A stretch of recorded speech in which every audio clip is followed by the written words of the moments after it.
I've owned this Clio 182 for 6 months and it hasn't exactly been smooth sailing. But I must say this car has genuinely surprised me. So today I'm going to be sharing with you the good, the bad and the ugly. If you're thinking about getting one or already own one, here's the honest truth.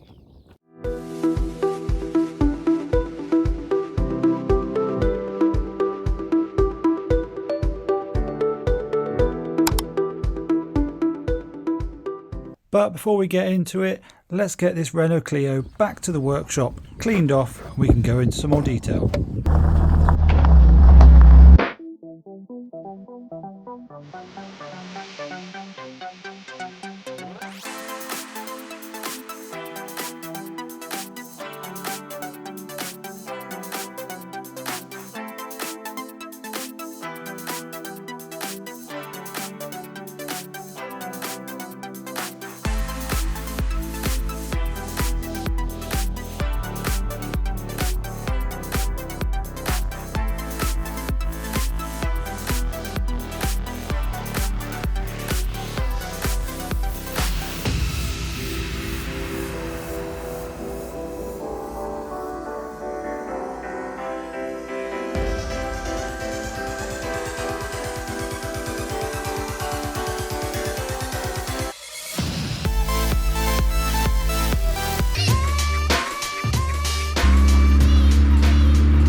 Welcome back to the channel, and today we're talking about real ownership of this Clio 182. I picked this Clio up 6 months ago for £2,000.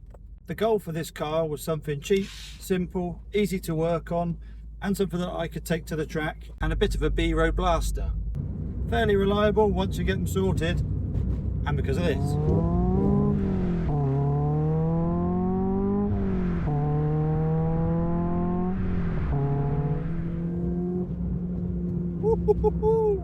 But as always with cheaper cars, there are always issues to fault find and sort out. So as I say, one of the first problems I encountered with this car, and the reason why it was so cheap to begin with, is that it did have a misfiring problem. The fault code it had was a destructive misfire. Put it on the diagnostics machine and started working my way through it. The Clio 182s do suffer with a few minor gremlins, mostly with the ignition system and mostly with the ejector system. So to solve these problems, I fired up the parts cannon. I changed the spark plugs, the HT leads, the map sensor, coil pack and the ejectors.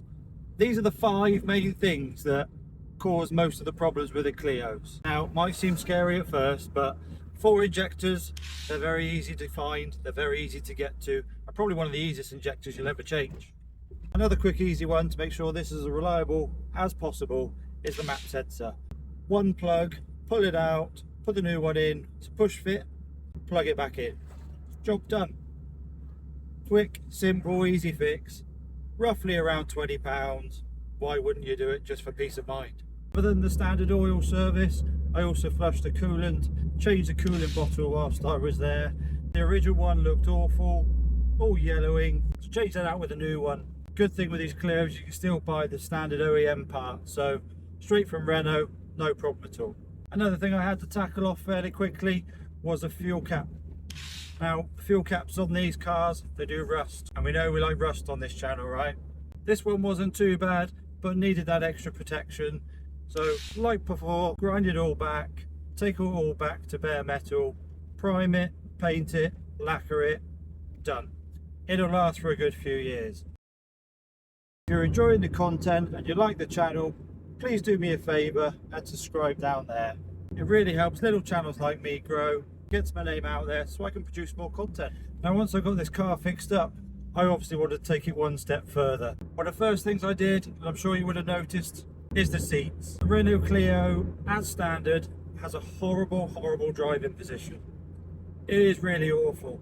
So I went up to GSM Performance and they supplied me with these seats. Now this video isn't sponsored by GSM Performance in any way, shape or form, but I do really highly recommend them.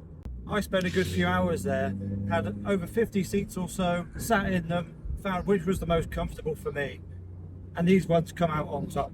The holes are in the right places, so you really don't have to worry when you're pushing on. So what's it actually like to drive? Well, if you're wanting a car that you're going to do long motorway miles in, this isn't the car.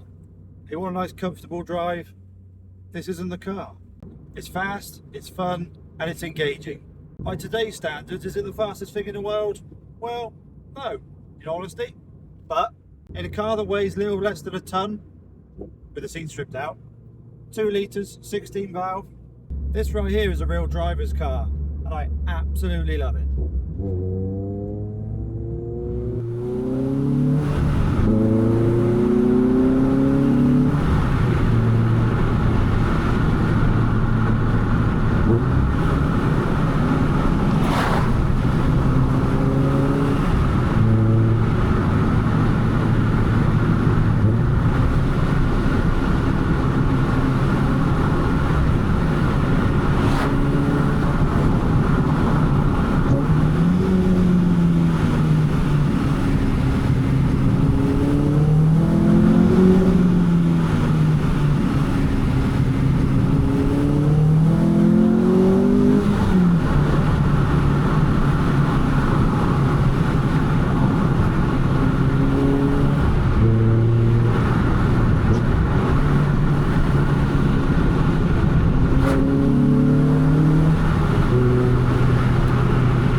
Drive so engaging. Now I've changed suspension on this, but even as standard, they're really good, really tight.